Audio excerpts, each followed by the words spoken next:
빌립보서 3장 12절로 14절. 빌립보서 3장 12절로 14절입니다. 듣겠습니다.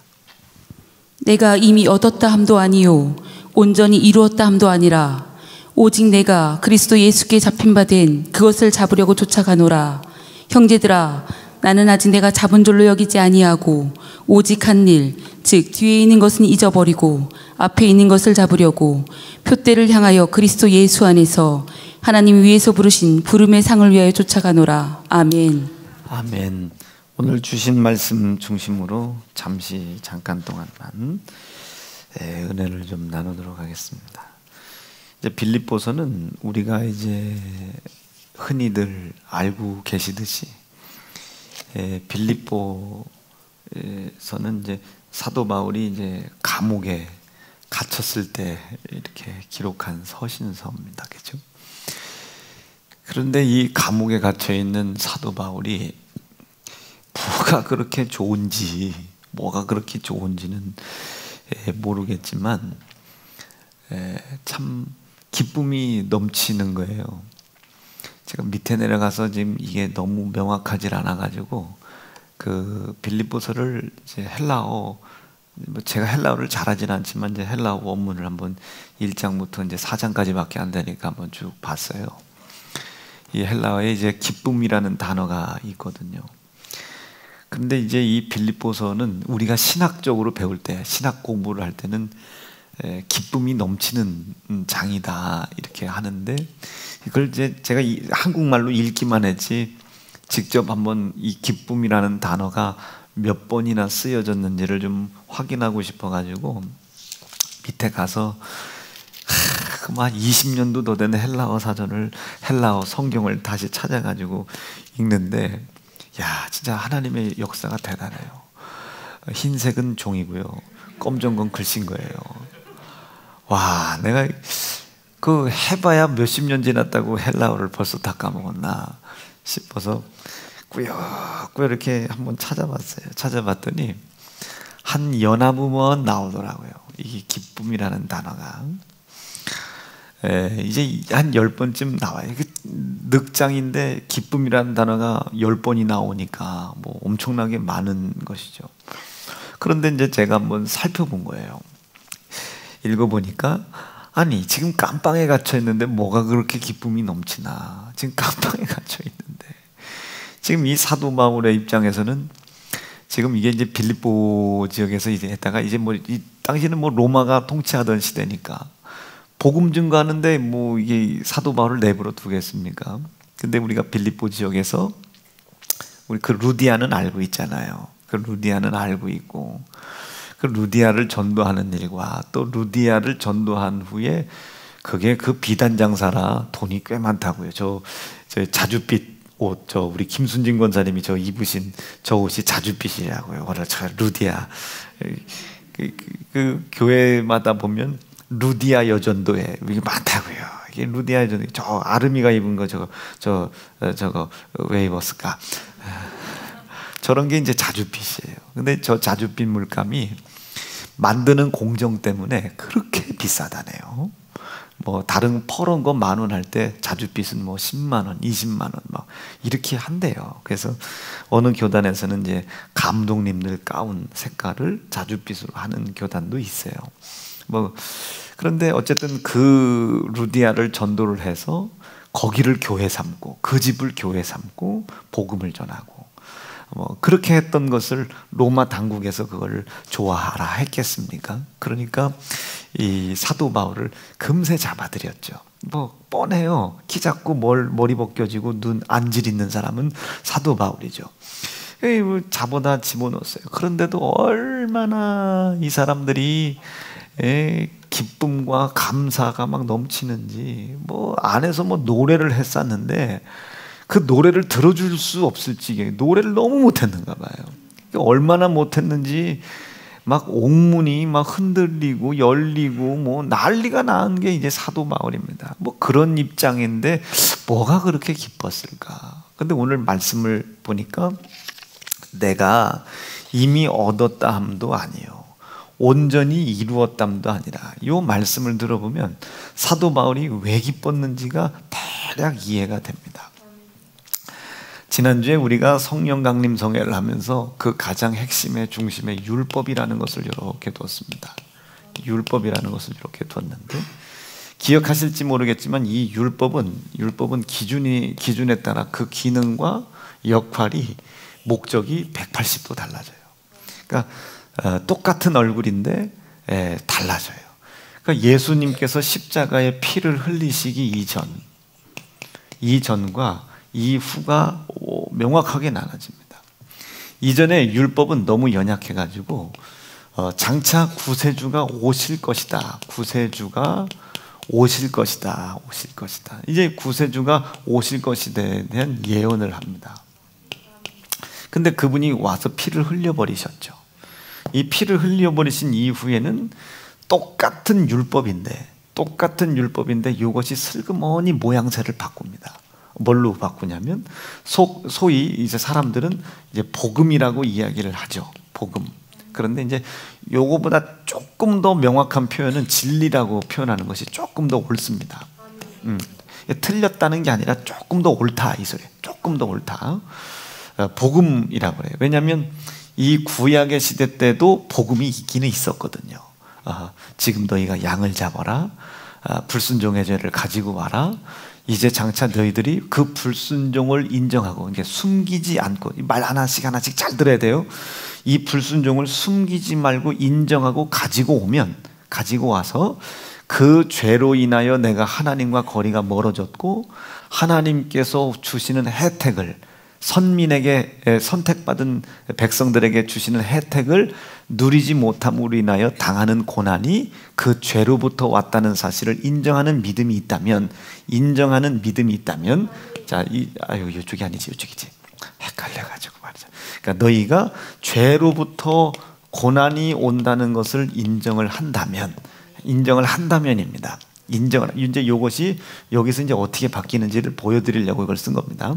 이것을 인정을 한다면 제사를 지내라. 희생을 드려라. 피를 드리라는 거예요. 피를 드려라.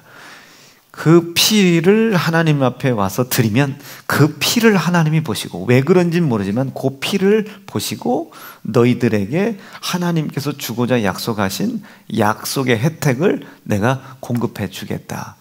이제 이것이 구약시대 때의 복음이었습니다. 그래서 거기서는 양을 잡았지만 그 양이 누구다? 구세주 예수라는 것을 예표했죠. 그래서 그 양을 잡음으로 말미암아 이후에 이런 모습으로 우리를 구원해 주실 구세주가 피를 흘리러 올 것이다를 예언하게 한 것이 이제 구약시대 때의 율법이었습니다. 그러니까 이게 구약시대 때는 율법. 그래서 아까도 제가 말을 표현했지만 너희가 죄를 숨기지 않고 인정을 한다면입니다. 그러니까 지금 제가 늘 이 율법과 진리를 이렇게 표현을 할 때에 요한복음 8장을 제가 말씀을 전하잖아요. 요한복음 8장을. 여기에는 이제 대표적으로 간음한 여인이 나오잖아요. 간음한 여인이. 이 간음한 여인이 율법적으로는 아주 율법이 적용될 수 있는 최고의 모범 사례예요. 율법의 입장에서 봤을 때는. 현장에서 간음을 한 사람은 율법적으로 간음한 죄가 걸리죠. 이 간음을 한 죄가 걸려요. 이 간음한 이 죄는 반드시 율법적으로 그 간음한 것을 밝혀냈거나 본 사람은 반드시 이게 돌로 쳐야 됩니다. 무서워요. 그러니까 돌로 쳐주고, 인구 줄이려면 동네 모텔가 있으면 이 간음한 여인들은 돌로, 현장에서 걸리면 돌로 쳐야 되는 거예요. 이게 그러면 돌로 쳐 죽이는 것까지가 이제 율법이 이루어지는 겁니다. 율법이 이루어졌어요. 자, 그럼 여기서 조금 여러분 눈치챌 것은 죄를 밝혀냈어요. 누가 죄를 들켜내겠어요? 지금 간음한 죄가 없는 사람이 간음한 죄를 들춰내겠죠. 율법을 잘 행한 사람이 율법을 행하지 못한 사람을 들춰내는 겁니다. 그래서 이 구약시대 때 율법을 성경에서 사도 바울의 13권의 서신서에서 보면 행위의 법이다 이렇게 얘기해요. 행위의 법이다. 이 행위가 옳으면 죄가 없고 믿음이 있는 거고, 행위가 옳지 못하면 죄가 있고 믿음이 없는 겁니다. 여기까지 이해가 되셨으면 아멘입니다. 왜 자꾸 요즘 율법과 진리에 대해서 이야기를 하냐면요, 율법과 진리에 대한 명확한 이해를 못하면 다시 돌아간다니까요. 이게 다시 돌아가요. 망령된 행실로 다시 돌아가요. 그러면 이 망령된 행실 속에서는 절대로 내 안에 성령님이 계시다면 이 성령님이 일을 못 하시는 것이고, 망령된 자를 통해서 일을 못 하잖아요. 만약에 성령님이 안 계시다면 성령님이 내 안에 찾아오실 수가 없죠. 이분이 찾아오시질 못하면 나는 영생이라는 약속을 어떻게 갈 길이 없어요. 방법이 없습니다. 이분이 아니고서는 우리가 영생할 길이 없으니까. 예수님에 대해서 알게 하시는 분도 이분, 깨닫게 하시는 분도 이분, 체험하게 하시는 분도 이분이시기 때문에 이분을 모셔드려야만이 내가 천국을 갈 수 있단 말이에요. 그러니 이 성령님을 모셔드리기 위해서는 반드시 이 망령된 행실을 버려야 되는 겁니다.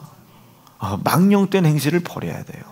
근데 이 망령된 행실을 우리가 흔히 생각할 때 망령이라는 단어를 한번 생각해 보세요. 이게 베드로를 통해서 이런 표현이 나왔는데, 망령, 헬라어로 뭐라고 표현되는지 모르지만 이 망령 한번 들어보세요. 망나니, 망가진, 망아지, 뭐 이런 게 연상되는 건 저뿐이죠.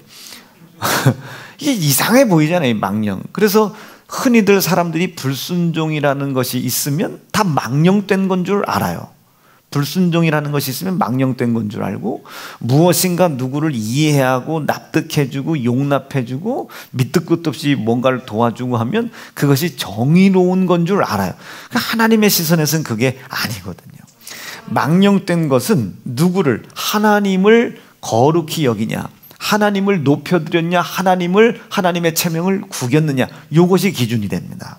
망령이라고 하는 것의 판단의 근거는 하나님을 높여드렸냐, 아니면 하나님의 이름을 땅바닥에 떨어뜨렸냐, 이것이 망령의 기준이 되는 거예요. 자, 불순종의 죄가 우리 속에 있을 수 있죠. 없다고 말 못하죠.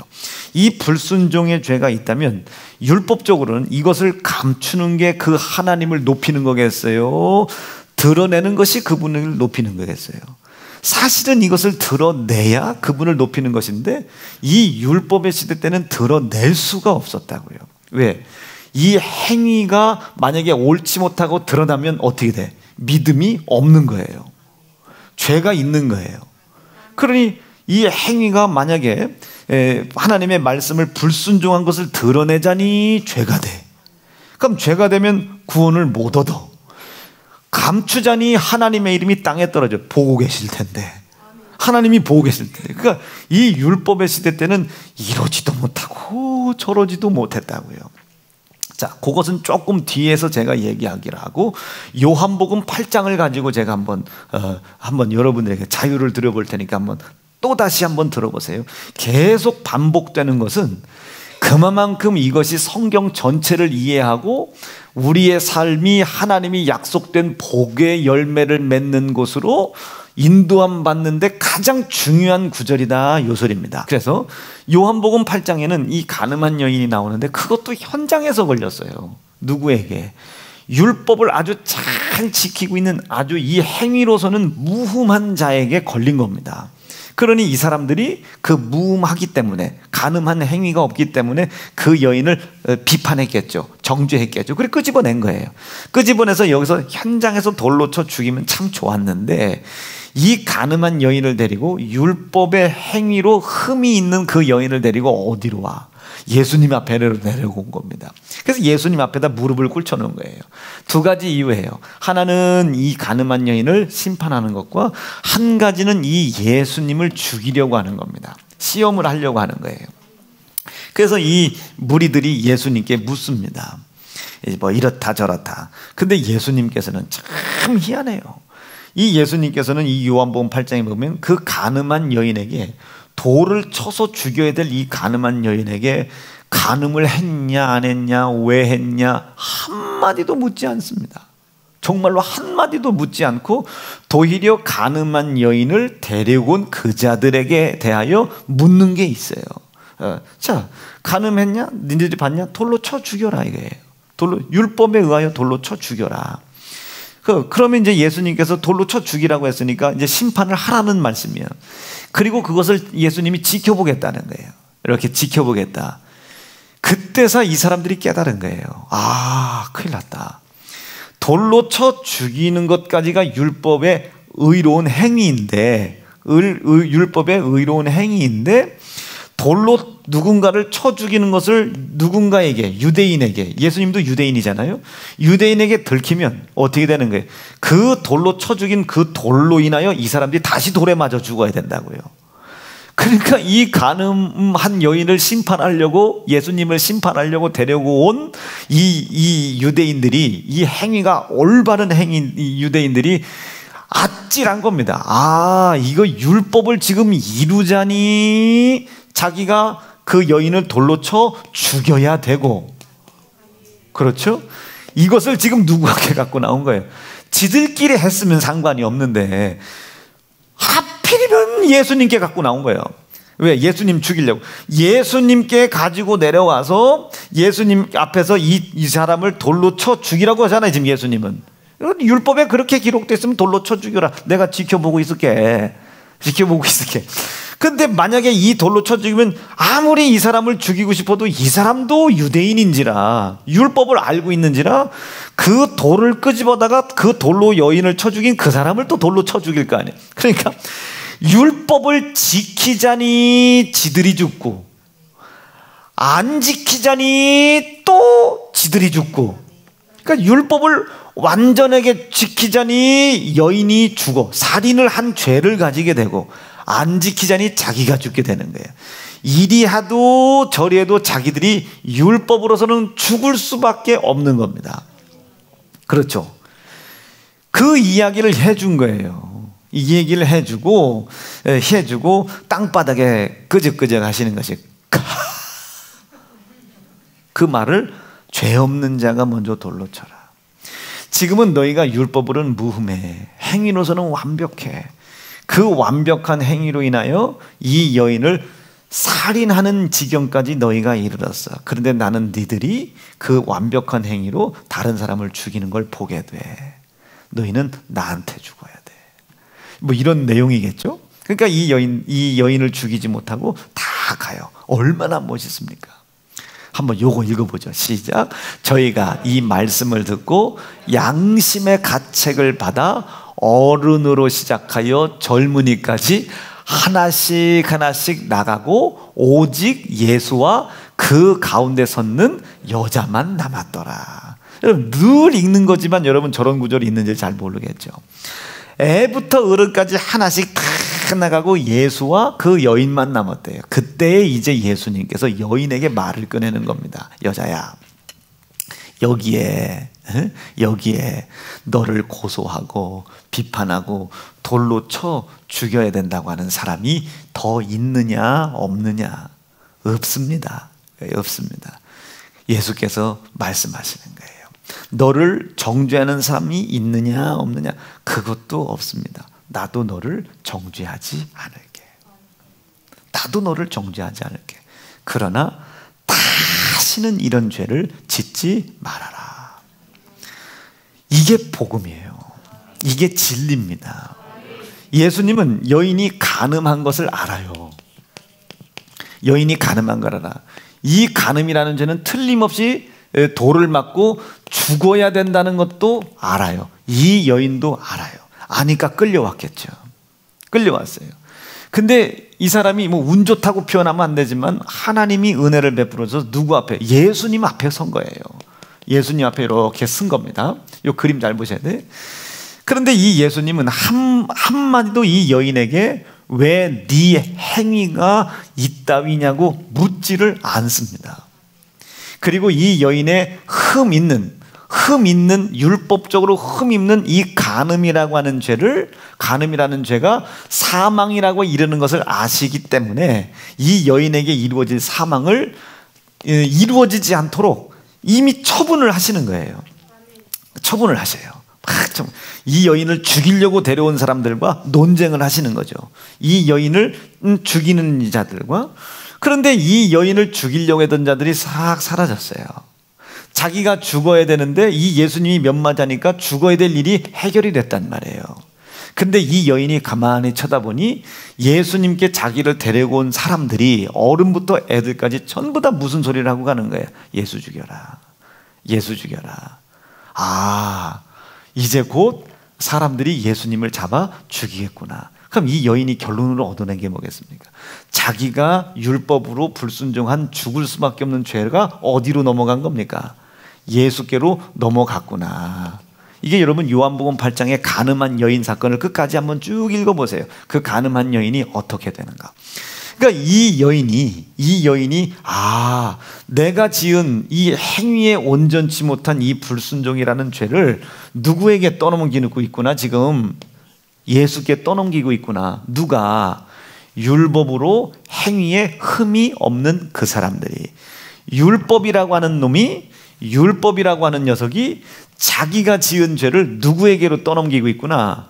예수님께로 이 죄를 떠넘기고 있구나를 이 여인이 깨달은 겁니다. 요거 인정하시고 좀 이해가 되셨으면 아멘이죠. 여인이 죽어야 되는데 지금 여인은 살았어요. 누구 때문에? 예수님 때문에. 근데 이 여인을 죽이려고 했던 사람이 누구를 죽이려고 그래요? 예수님을 죽이려고 그래. 그러니까 이 여인이 똑똑한 여인이야. 똑똑한 여인. 내가 죽을 수밖에 없는 걸 인정을 해. 근데 살았어요. 누구 때문에 살았나 봤더니 예수님 때문에 살았어요. 근데 예수님 때문에 산 건 참 좋았는데 자기를 죽이려고 했던 사람들이 누구를 죽이려고 그래? 예수님을 죽이려고 그래. 그래서 이 여인이 결론을 낸 겁니다.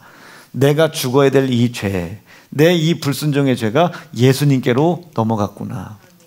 내가 죽어야 될 대신 예수님이 죽는구나. 내가 짊어야 될 죄가 여기로 넘어갔구나. 율법으로 인한 무흠해야 되는데 율법으로 인해 흠이 생긴 죄를 예수께로 떠넘겼구나. 지금 그 사람들이 이 여인에게 간음했냐 말았냐를 묻질 않아요. 더 이상 죄를 묻지 않습니다. 행위로 그렇게 무흠한 자들이 마지막까지 이 여인이 무흠하지 않다는 것을 얘기를 해야 되는데 그 불순종의 죄를 더 이상 묻질 않아. 누구 때문에? 예수님 때문에. 그래서 여인이 깨달은 거예요. 죄가 예수님께로 넘어갔구나. 이것을 성경에서는 전가시켰다 그래. 전가시켰다. 구약의 제사에서는 양을 잡으러 오죠. 양을 잡으러 올 때 그 죄인이 자기의 죄를 그 양에게 전가시키기 위해서 두 손을 꼭 모으고 죄를 안수한다고 그랬잖아요. 그럼 그의 죄가 여기로 넘어가는 겁니다. 이해가 안 되겠지만 이 이해할 수 없는 것으로 하나님이 우리를 구원하시는 거예요. 사랑하시는 겁니다. 이거를 여러분이 받아들이는 겁니다. 그러니 죄를 짊어졌어요. 그리고 그 죄로 인하여 돌에 맞아 죽을 수밖에 없잖아요. 이게 율법이 정한 법인데 돌에 맞아 죽을 수밖에 없는 이 사망도 피하게 됐어요. 누구 때문에? 예수님 때문에. 그런데 자기를 죽이려고 데려오고 온 사람들이 누구를 죽이려고 그래? 예수를 죽이려고 그래. 요거 사망의 문제도 예수님께 넘어간 것을 아는 거예요. 이렇게 모든 선행적 은혜와 은총을 이 사람이 알지 못하였지만 이렇게 은총을 베풀어 놓고 예수님이 여자에게 얘기하는 겁니다. 여기에서 너를 죄를 묻는 사람과 그 죄값인 사망을 이루려고 하는 사람이 있느냐 없느냐 이것을 고소한 사람들, 정죄한 사람들 이렇게 표현한 겁니다. 고소하던 사람들, 너에게 죄를 묻고 너에게 그 죄값인 사망을 이루려고 하는 사람들이 있느냐 없느냐, 너를 고소한 사람이 있느냐 없느냐. 없습니다. 없습니다. 물어보신 거예요. 그리고 이 질문 속엔 무슨 내용이 있겠어요? 네 죄와 네 죽어야 될 문제가 나한테 전가되고 나한테 넘어온 것을 네가 눈으로 보았느냐 이겁니다. 지금 저자들이 너를 정죄하지 않고 도리어 나를 정죄하고, 네가 간음한 죄를 네가 정죄받아야 되는데 지금 네 간음한 정죄는 없어지고 너를 살려주려고 하는 나를 정죄하는 것이 눈에 보이냐 안 보이느냐, 보이냐 안 보이냐 이거 묻고 계신 거예요. 그러니 지금 예수님의 또 속다른 내용의 질문은 지금 네가 지었던 이 정죄, 지금 너를 간음했다고 정죄한 사람이 있냐 없냐는, 지금 나는 간음은 네가 했잖아. 근데 나는 너를 보호해 줄 뿐인데 그 너의 간음, 이것은 없어지고 너를 보호하는 나에게 너 것을 덮어준 것 때문에 나를 정죄하는 게 눈에 보이냐 안 보이냐 이게요.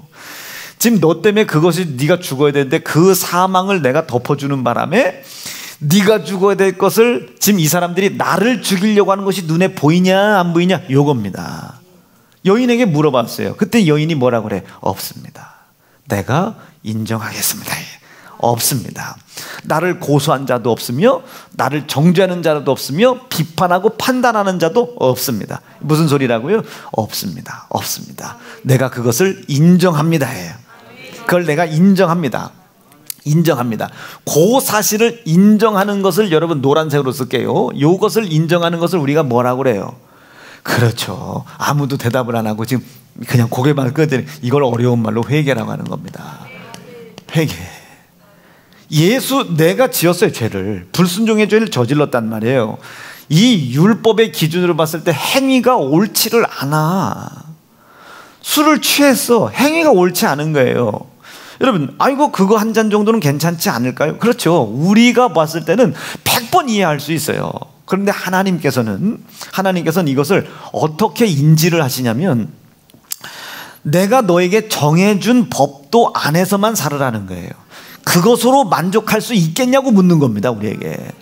주의를 거룩히 지켜라. 지킬 수 없는 수없이 많은 이유들이 있잖아요. 오늘 일을 하러 나갈 수도 있고, 뭐 직장 상사가 부를 수도 있고. 그런데 이것을 당연시 생각하지 말라는 거죠. 그러니까 하나님이 주의를 거룩히 지키라고 말씀하셨어요. 왜 말씀하셨습니까? 이 말씀 안에서 하나님이 우리에게 약속한 영생과 땅과 가정의 기업 회복을 주시겠다는 거예요. 세상이 줄 수 없는 걸 주겠다는 거예요. 한번 해보자니까요. 근데 이 하나님 말씀 바깥에 있는 세상은 자꾸 나를 미혹해. 자꾸 미혹해. 주일날 나가서 돈을 벌어야 더 부자가 될 것 같고, 주일날 나가서 벌은 돈 가지고 11조를 떼어먹고 투자를 해야 더 잘 벌 것 같은 거예요. 자꾸 이 세상은 하나님의 말씀 바깥에서 나를 자꾸 말씀 밖으로 끌어내려고 미혹을 한다고요. 근데 하나님은 자꾸 우리에게 묻는 거예요. 주의를 거룩히 지켜라. 이 이야기는 내가 너에게 한 말씀 안에서 내가 너에게 주어진 삶이 네가 만족할 수 있겠어? 만족할 수 있겠어? 내가 만족하겠습니다. 제가 만족합니다 하면 내가 세상이 줄 수 없는 큰 것을 내가 너에게 해줄게. 네 손으로 지을 수 없는 성읍, 건축하지 않은 성읍도 네 손으로 짓게 해줄게. 이게 여러분 하나님의 말씀인 겁니다. 그 말씀이 나를 지금 부르는 거예요. 주의를 거룩히 지켜라 부르시는 겁니다. 지금 뭘 세상이 너에게 주느냐? 안 줬지? 내가 줄게. 너 나로 만족할 수 있겠어? 나로 만족할 수 있겠냐고요. 나로 만족할 수 있겠냐고. 아멘이시죠? 나로 만족할 수 있겠냐는 거예요. 나로 만족할 수. 간음하지 말라 마찬가지예요. 내가 너에게 아내를 줬지, 남편을 줬지, 그거 내가 너에게 준 그거로만 만족할 수 있겠어? 만족할 수 있겠냐? 만족할 수 있겠어? 자, 욕심내지 말라. 지금 네가 벌고 있는 그걸로 만족할 수 있겠어? 하나님께서 너에게 주신 계명 안에서 만족할 수 있겠어? 네 부모를 공경해라. 지금 막 부모님 앞에 덤비고 싶고 때리고 싶고 막 욕하고 싶은데, 그건 네 생각이니까 버려버리고, 어떤 억울함이 있어도 부모님을 공경하라는 그 행위를 통해서 만족할 수 있겠냐고 말이에요. 남들이 볼 땐 넌 바보로 생각할 수 있어. 남들이 볼 땐, 형제 자매가 봤을 때, 우리 오빠는 바보야, 등신이야. 지금 아버지가 남겨주는 유산이 저렇게 많은데도 처먹을 생각을 안 해. 저거 바보야. 우리가 슬금슬금 해가지고 저거 따돌릴 수 있어. 여러분, 사람들은 바보로 보는 거예요. 그런데 우리는 더 큰 가치가 있잖아요. 부모를 공경하라는 그 말씀, 하나님이 나에게 정해주신 그 말씀만으로 나는 만족한 거예요. 그 돈 없어도 되겠다고, 그 명예 없어도 되겠다고, 이 말씀 안에 그 말씀으로만 만족하는 모습을 하나님께 보여드리면 그분은 나에게 내 손으로 이룰 수 없는 더 큰 것을 허락해 주실 거야. 여러분, 이것이 하나님을 향한 신앙입니다. 이 신앙 있으시면 아멘입니다. 그럼 우리가 주의를 지킬 수 있죠. 하나님의 명령과 말씀이 내 속에서 불순종되었을 때, 아유 하나님, 내가 하나님으로만 만족해야 되는데 내 육신의 정욕이 발동을 해서 하나님 외에 다른 것에 제가 만족함을 누렸나 봅니다. 용서해 달라고, 역사해 달라고 말해요. 이렇게 회개할 수 있겠죠. 다시 돌아올 수 있겠죠. 이 율법을 잘 지켜야 된다는 소리가 아닙니다. 이것이 완전해야 구원을 얻고 복을 받는다는 소리가 아니에요. 절대로 그렇지 않아요. 하나님을 높여드리려고 하는, 하나님을 영화롭게 해드리려고 하는, 거꾸로 하나님을 땅바닥에 떨어뜨리려고 하는 이 망령된 행실을 버리면 여러분 복받을 수 있다, 이 소리예요. 망령된 행실을 버리면, 하나님이 그거 못 해주시겠어요? 주일을 거룩히 지키세요. 아유 목사님, 제가 주일마다 일을 해야 돼가지고요. 지금 하나님으로만 만족해라, 이게 하나님으로만. 가난해져도 힘들어져도 어려워져, 지금 당장 누가 와서 나를 두드려 패는 한이 있더라도 두들겨 맞으면서도 나는 하나님이 주신 그 삶으로만 만족하게 해달라고 하나님의 편을 들어드려라, 이게. 하나님을 높여드려라, 이게. 하나님을. 그러면 하나님이 나에게 만족함을 주십니다. 경우가 어떻게 될지 어떻게 알아요? 어떻게 될지 어떻게 알아? 경우가. 우리 은서가 어떻게 될지 어떻게 압니까? 이렇게 지금 봐도 이쁜데 말이요. 얼마나 이뻐요. 이 한여름에 부츠를 신고 왔네. 그 무좀 안 생기겠어? 얼마나 예뻐요. 얘를 어떻게 만들어줄 줄 어떻게 압니까, 하나님이?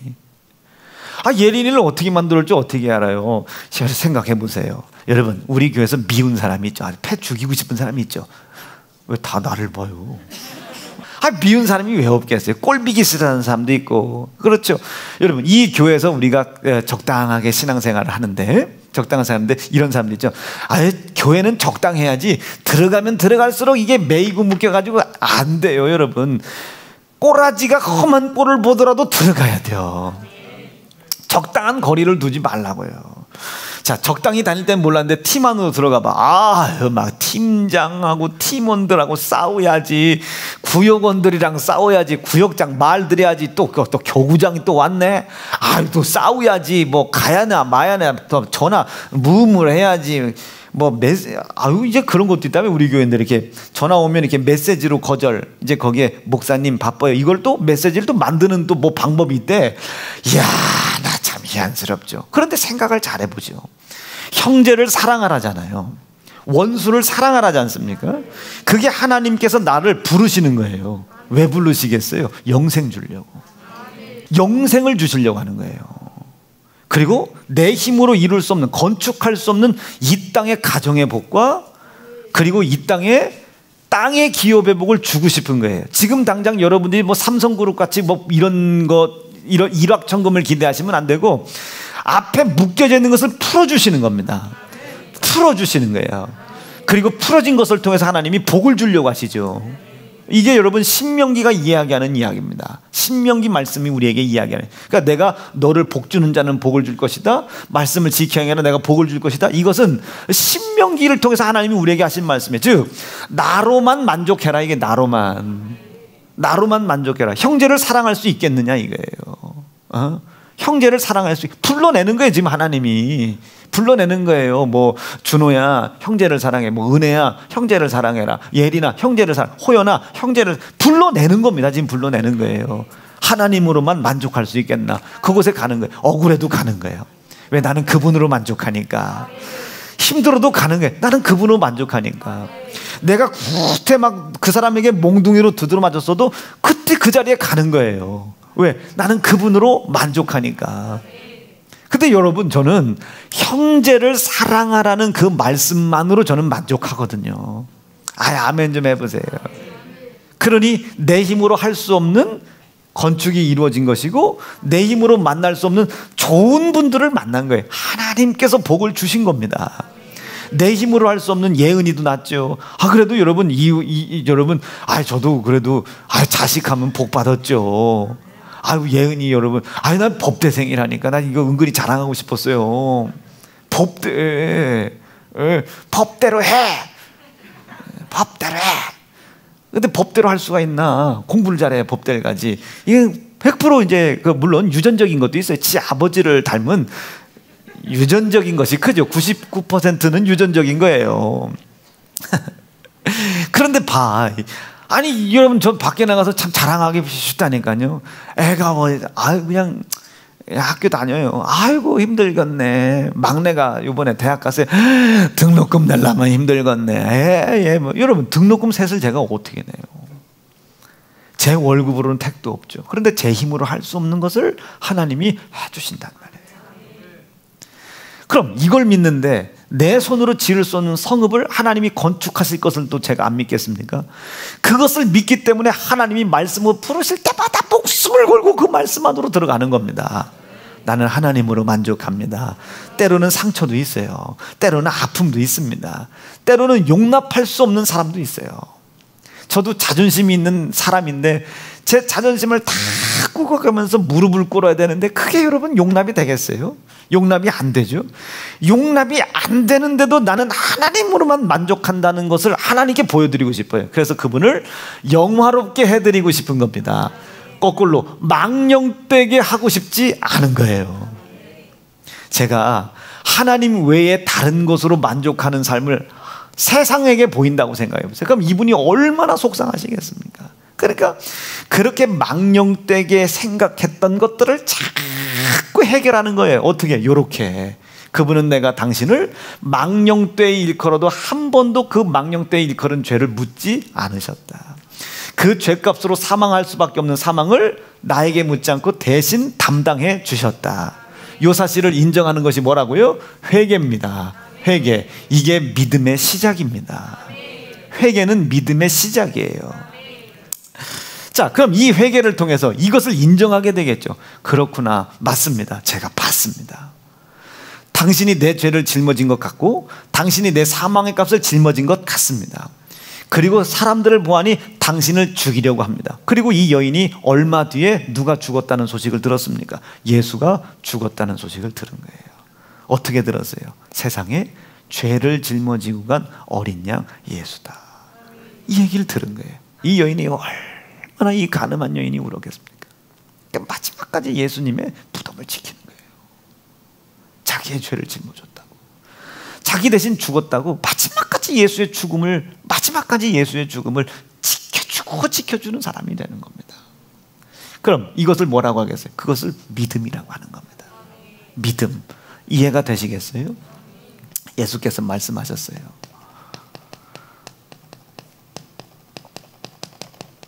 네 죄를 예수가 대신, 죄값인 사망을 예수가 대신 담당한 사실을 네가 믿느냐? 그것을 믿는다면 다시는 이전의 죄로 돌아가지 말아라. 순종이라는 행위로 그 믿음이 있음을 하나님께 보여드려라. 이겁니다. 그럼 이 이후에 있는 사람들은 죄를 드러내려고 하겠어요? 숨기려고 하겠어요? 이쪽은 드러내도 죽어, 숨겨도 죽어.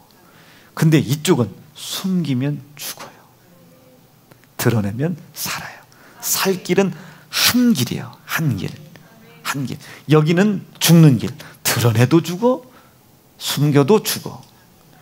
그런데 여기는 숨기면 죽지만 드러내면 살아. 그러면 우리가 숨겨야 되겠어요? 드러내야 되겠어요? 드러내라는 거예요. 왜 자꾸 목사님 힘들고 어려운데 주일 나와서 지키라고 얘기하냐? 두 가지. 부르신다. 지금 하나님이 부르신다. 왜 불러? 영생 주려고. 그리고 설득하신다.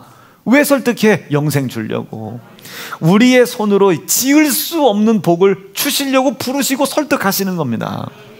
부르시죠. 여러분, 이 사실을 알고 그 형제 용납 못하면 안 돼요. 이 사실 알고 그 원수 사랑 못하려면, 사랑은 못하더라도 미워하는 거 이거 여러분 내려놓지 못하면 안 됩니다. 이 사실을 알고도 주의를 거룩히 지켜라는 이 말씀 바깥에서 나를 미혹하여 끌고 나가려고 하는 세상의 미혹에 빠지면 안 돼요. 힘들어도 어려워도 고통스러워도 근심스러워도 내가 지금 당장 돈벌이가 잃어버리고 매를 맞고 굶는 한이 있더라도 아버지의 이 말씀으로만 내가 만족합니다라는 것을 올바른 행위로 하나님께 보여드려야 돼요. 그러면 내 손으로 지을 수 없는 것들을 하나님이 지어주십니다. 내 힘으로 건축할 수 없는 성읍을 건축해 주기 시작하시는 거예요. 하나님을 영화롭게 하는 만큼입니다. 거기에 우리의 영생이 있잖아요. 거기에 우리의 땅에 속해 있을 때 약속된 복이 그 속에 있잖아요.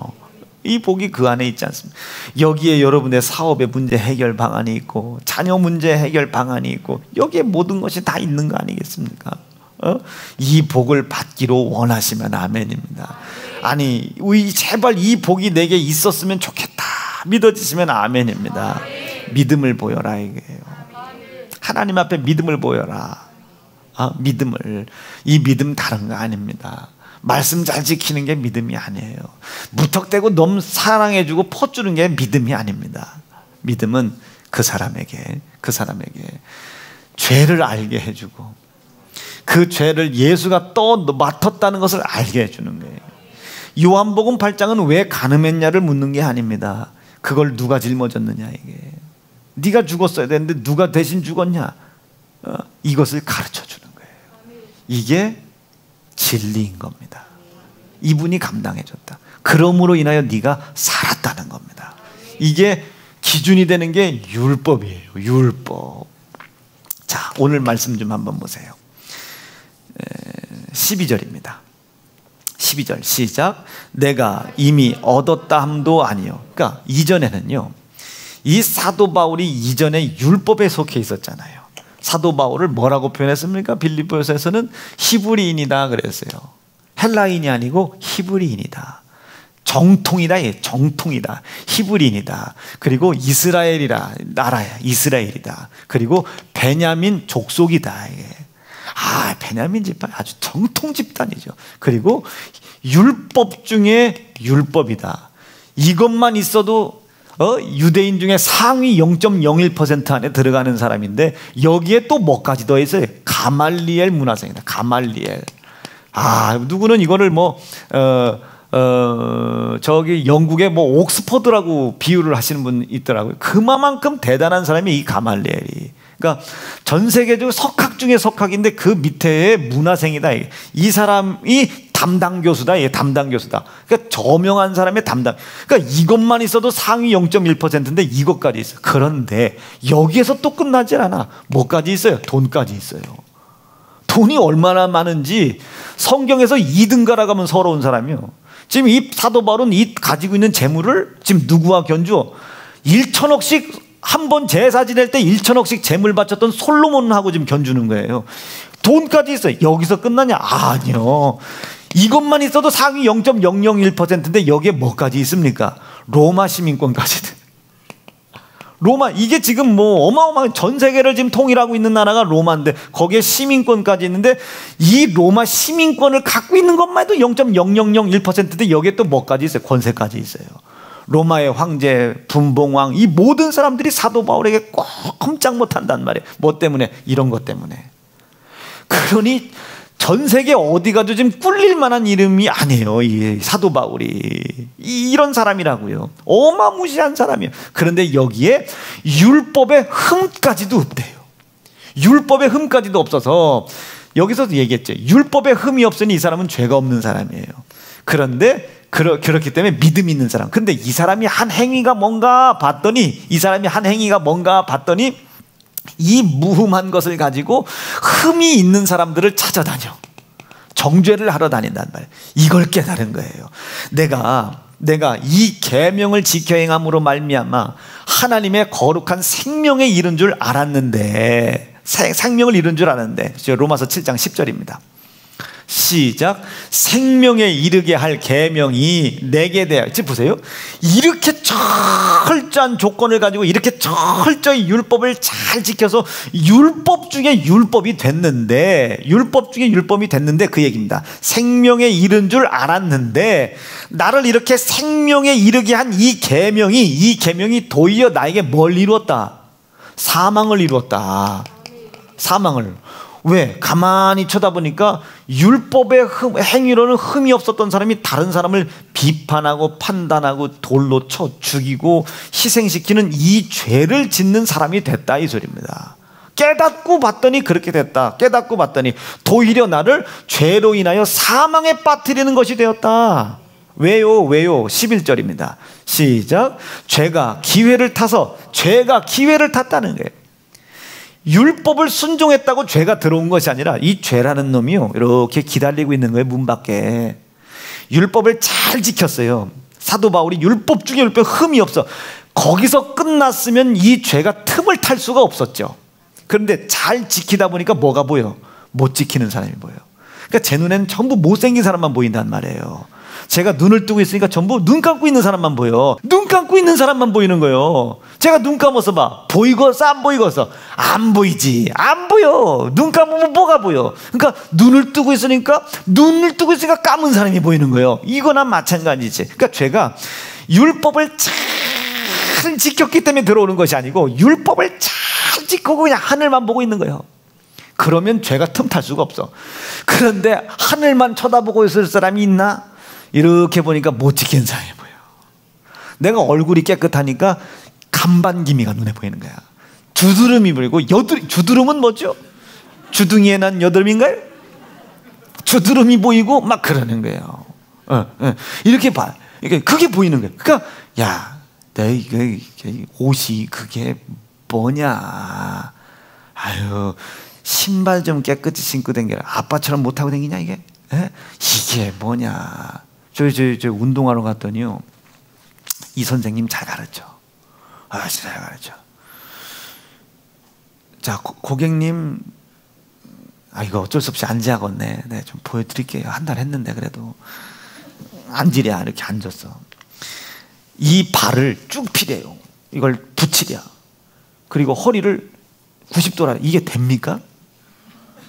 안 되지. 여기가 전부야 했더니 여기가 전부예요? 이랬으면 난 그 다음날 때려쳤죠. 괜찮습니다 고객님. 누구나 다 그렇게 시작합니다. 저도 옛날에 그렇게 시작했더니 뭐 위로가 확 되잖아. 그러더니 허리를 이렇게 굽혀보라는데 이게 나요 난 지금. 그러더니 그럼 거기까지만 하라. 그리고 발을 앞으로 당기래. 이게 돼요 이게? 안 되지. 내가 그래서 채영이도 시켜보고 보람이도 시켜봐서 했더니 이게 다 되네. 나만 안 되지. 그런데 이분이 얼마나 내 부족한 것을 덮어주고 가려주고 고객님 하실 수 있다가 얼마나 땡기고 아프냐고 근육이 찢어지는 줄 알았어요. 발을 이렇게 하랴 안 되니까 막 지가 내 더러운 발을 잡고 괜찮아요 고객님, 괜찮아요 고객님. 나 그거 한 번 하면 다시는 가기가 싫어요. 근데 어떻게 가야지. 돈이 아까워서라도 가야지. 그리고 탁 서랴. 그리고 발을 한 다음에 깍지를 끼랴. 자, 내려갈 만큼만 내려가세요 해서 이만큼 내려갔어요. 그때 더 내려가 보세요. 그래. 더요? 접혀지세요. 안 접혀지세요 하면 안 가. 괜찮습니다 하더니 나를 누르는 거 있지. 그러더니 더 이상 안 되니까 어디 매트에다 깔어. 그러더니 누랴. 그러더니 여기를 무슨 막 뭘로 이렇게 누르는데 막 찢어질 듯 아픈데 아프다고 할 수가 있어야지. 걔가 33살이고 내 47살인데 33살이 누르는데 아파 할 수가 없잖아. 그래서 이를 하고 참았어. 아프면 아프다고 하세요. 안 아파요. 창피해갖고 막 땀이 삐질삐질 나. 그리고 이렇게 하면 또 조금 내려가. 뭐 한 5mm라도 더 내려가고. 나 그분 진짜 선생님 중에 선생님입니다. 내 흠을 가려주는 선생님. 그런 사람은 진리예요. 복음인 거죠. 그런데 지가 조금 어깨가 있고 막 가슴이 이렇게 나왔다고 고객님 그따위로 잡수셔서는 안 됩니다. 율법이에요. 율법. 남자가 가슴이 이렇게 나와서 뭐예요? 남자는 먹일 일이 없으니 뭐 이 정도만 해도 간단한 거예요. 그런데 뭐 남자가 이만해요. 그러더니 다 내 앞에서 이렇게 옷이 움직여. 아니 옷을 왜 움직여? 이거 가만히 있어도 되는 것을 뭘 그게 막 쌓고 막 이렇게 딱 하고 딱 여기가 막 이렇게 하면 이렇게 움직이고 여기도 막 이게. 그게 사람이 몸이 그게 뭐 징그럽잖아.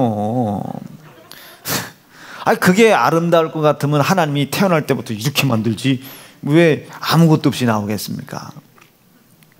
아니 어쨌든 그래요. 그러니까 그렇게 자기가 흠이 없어. 아주 몸매로는 흠이 없는데 그 흠이 없는 걸 가지고 그냥 끝나면 괜찮아. 그런데 아까처럼 당신은 뭐가 부족하다, 이거네, 그렇게 해서는 안 된다, 이따위냐 저따위냐 놈을 비판하기 시작해.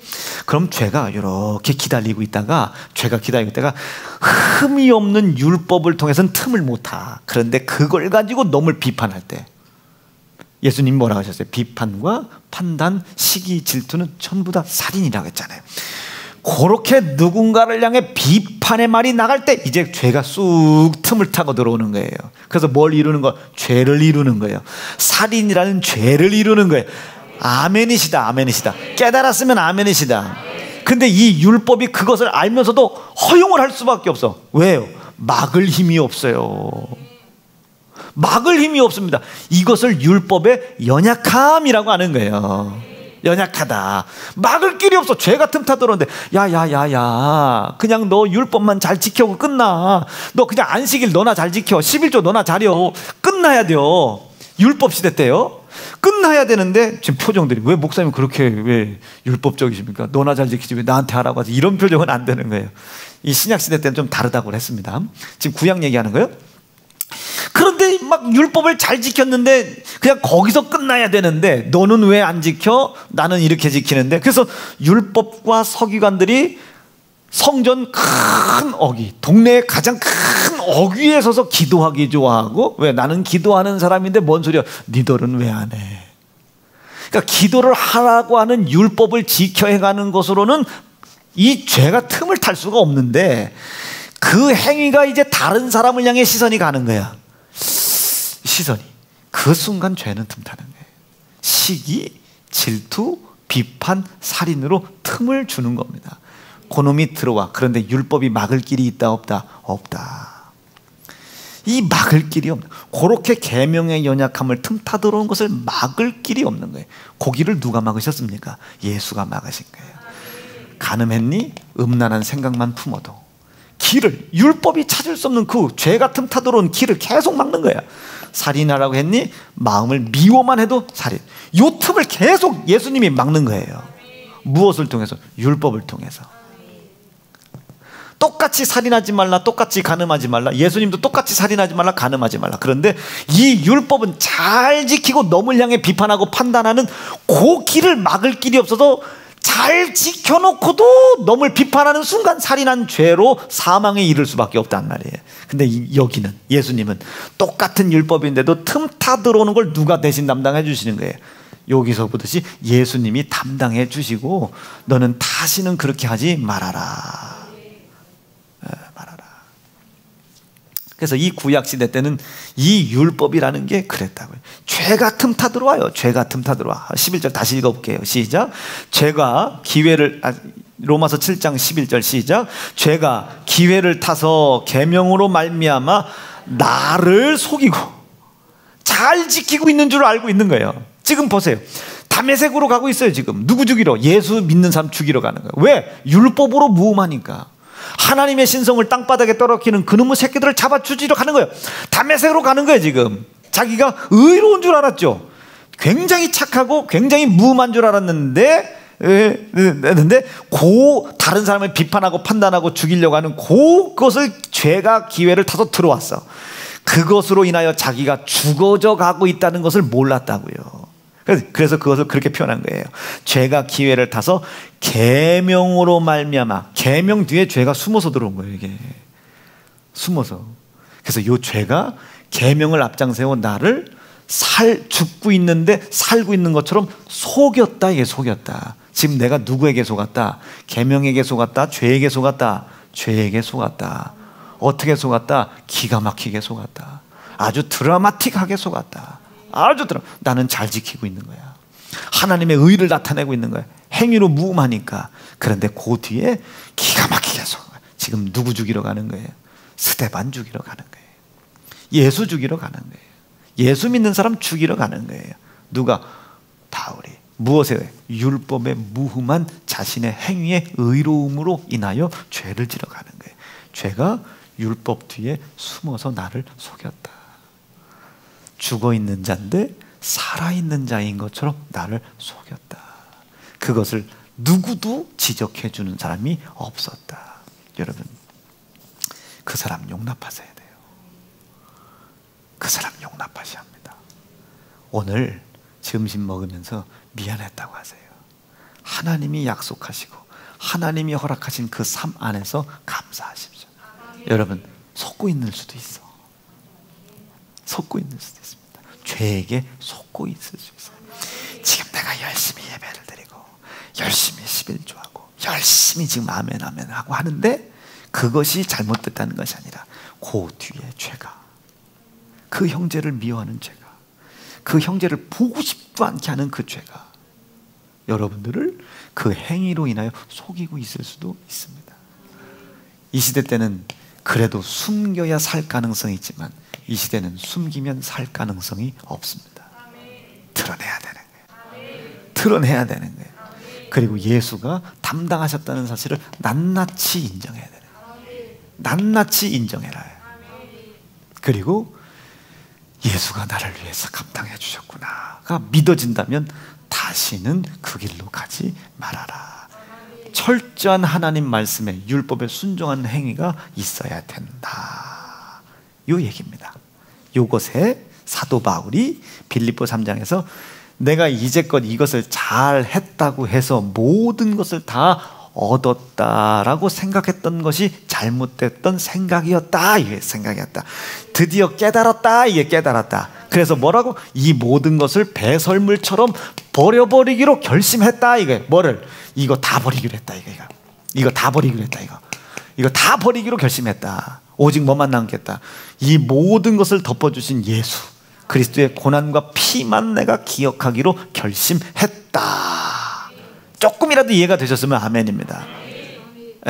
조금이라도 이해가 되셨어야 돼. 자, 12절이요. 빌립보서 3장 12절 읽고 마칠게요. 읽고 정리하고 마칠게요. 시작. 내게 이미 얻었다 함도 아니요. 야, 이미 얻었다 함도 아니요. 뭐? 요 율법 시대 때. 에? 내가 이제까지 무흠하고 율법 중에 율법인 거로 내가 모든 것을 이미 다 얻은 줄로 알고 있었다. 착각하고 있었다.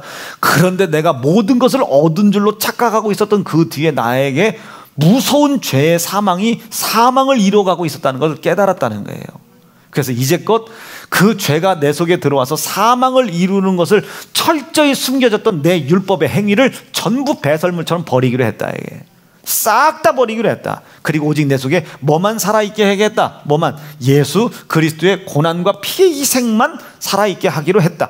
요 비슷한 시기에 써졌던 고린도전서 1장에서는 내가 이제 자랑하는 것은 예수밖에 없다. 비슷한 시기에 써졌던 갈라디아서는 뭐라고? 내가 이제 내가 사는 것 아니다. 그리스도 예수로 인하여, 내 안에 사는 예수로 인하여 사는 것이다. 이젠 돈으로 사는 것 아니다. 로마 시민권으로 사는 거 아니다. 이 가말리엘 문화생 이 지식으로 사는 거 아니다. 율법의 행위로 사는 것 아니다. 베냐민 족속으로 사는 것 아니다. 이스라엘 나라라고 사는 것 아니다. 히브리로 사는 것 아니다. 이제 내가 사는 것은 내가 사는 것이 아니요 내 안에 계신 이 예수, 내 죄를 대신 짊어지시고 죄값인 사망을 대신 담당해 주시고 나에게는 정죄하지 않고 판단하지 않고 율법으로 무음한 자가 이분 말고 더 어디 있겠어요. 무음한 이분이 나에게 정죄도 않고 판단도 않고 도리어 내 죄를 짊어지고 사망을 짊어주심으로 말미암아, 그렇죠? 나를 죄와 사망에서 자유하게 해주시기 위해 십자가에 나 대신 돌아가신 예수. 이 가늠한 여인이 예수 죽은 소식을 듣고 얼마나 마음이 멎지겠습니까?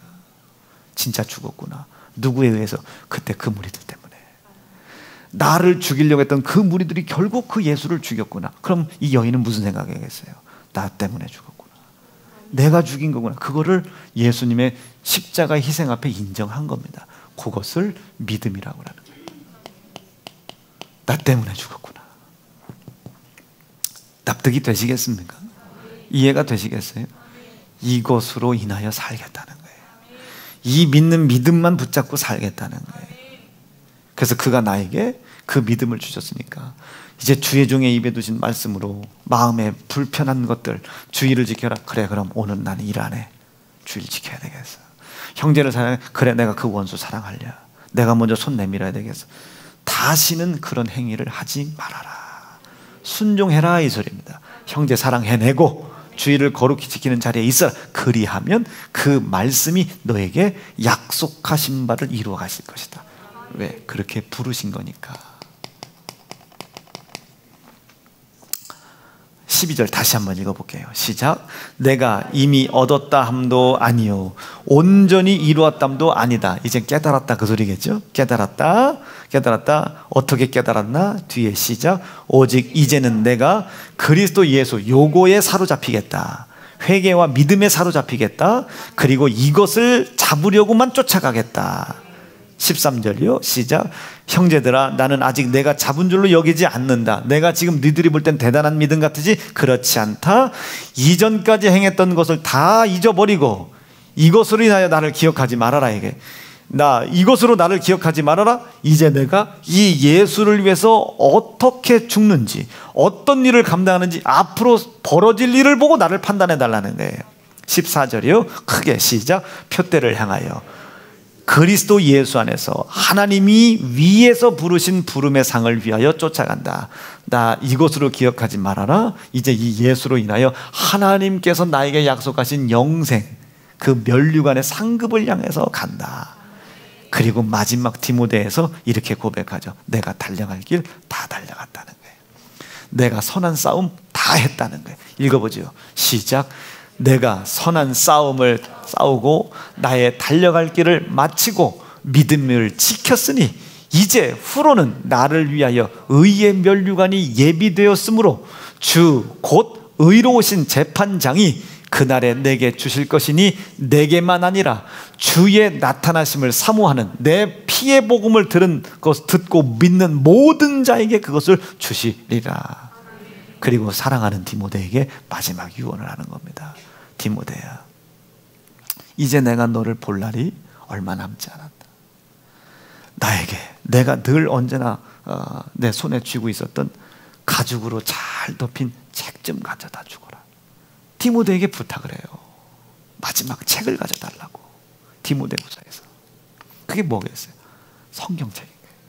이제 마지막 감방에 갇혔는데 그 책 좀 가져다 다오. 다른 것을 여러 가지를 다 가져다 달라고 할 수도 있었을 텐데 저렇게 고백 한번 읽어볼게요. 시작.